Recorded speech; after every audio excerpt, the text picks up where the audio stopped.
Hi friends, ഇത് ഞങ്ങളുടെ വീടിൻ്റെ തൊട്ടടുത്ത് ഞങ്ങളുടെ ആൻറ്റിയുടെ പറമ്പിൽ കണ്ടതാണ് ഈ പാമ്പിനെ. അപ്പം മലമ്പാമ്പാണെന്ന് എല്ലാവരും പറയണു. അങ്ങനെ നമ്മളതിൻ്റെ അധികാരികളെയൊക്കെ അറിയിച്ചു കഴിഞ്ഞപ്പോൾ ഉടനെ തന്നെ ഫോറസ്റ്റിൽ നിന്ന് ആൾ വന്ന് അതിനെ പറമ്പിൽ നിന്ന് പിടിച്ചിട്ട് നമ്മുടെ വീടിൻ്റെ മുറ്റത്ത് കൊണ്ട് വെച്ചിരിക്കുകയാണ്.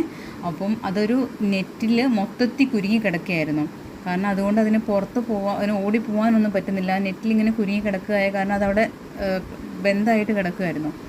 അപ്പോൾ അവരതിനെ രക്ഷപ്പെടുത്താൻ ശ്രമിച്ചുകൊണ്ടിരിക്കുകയാണ്. വല മൊത്തത്തിൽ കട്ട് ചെയ്യണം. അതിൻ്റെ പാമ്പിൻ്റെ വായ അവരൊരു പൈപ്പിലാക്കിയിട്ടുണ്ട്. അങ്ങനെ നെറ്റ് കട്ട് ചെയ്തുകൊണ്ടിരിക്കുകയാണ്. കുറേ നേരമായി ശ്രമിക്കുകയാണ് ഗെയ്സ്. അങ്ങനെ ഒരു വിധത്തിൽ അവരത് കട്ട് ചെയ്തു എന്ന് തോന്നുന്നു കേട്ടോ. അങ്ങനെ കണ്ടോ, അവർ കട്ട് ചെയ്തു. അപ്പോൾ അത് നെറ്റ് മൊത്തത്തിൽ അവർ ഊരി മാറ്റുകയാണ്. അപ്പോൾ നല്ല വലുപ്പമുണ്ട് കേട്ടോ. നമുക്ക് കണ്ടോ, നെറ്റ് ഊരി മാറ്റിയപ്പോൾ അതിന് ചുരുണ്ട് കിടക്കുമ്പോൾ നമുക്ക് തോന്നുന്നില്ല, പക്ഷേ ഊരി മാറ്റിയപ്പോൾ നല്ല വലുപ്പമുണ്ട്. ഇത് മലമ്പാമ്പാണെന്ന് പറയുന്നു ഗൈസ്. നിങ്ങൾ എന്താണെന്ന് അറിയുമെങ്കിലും ഒന്ന് കമൻറ്റ് ചെയ്യണേ.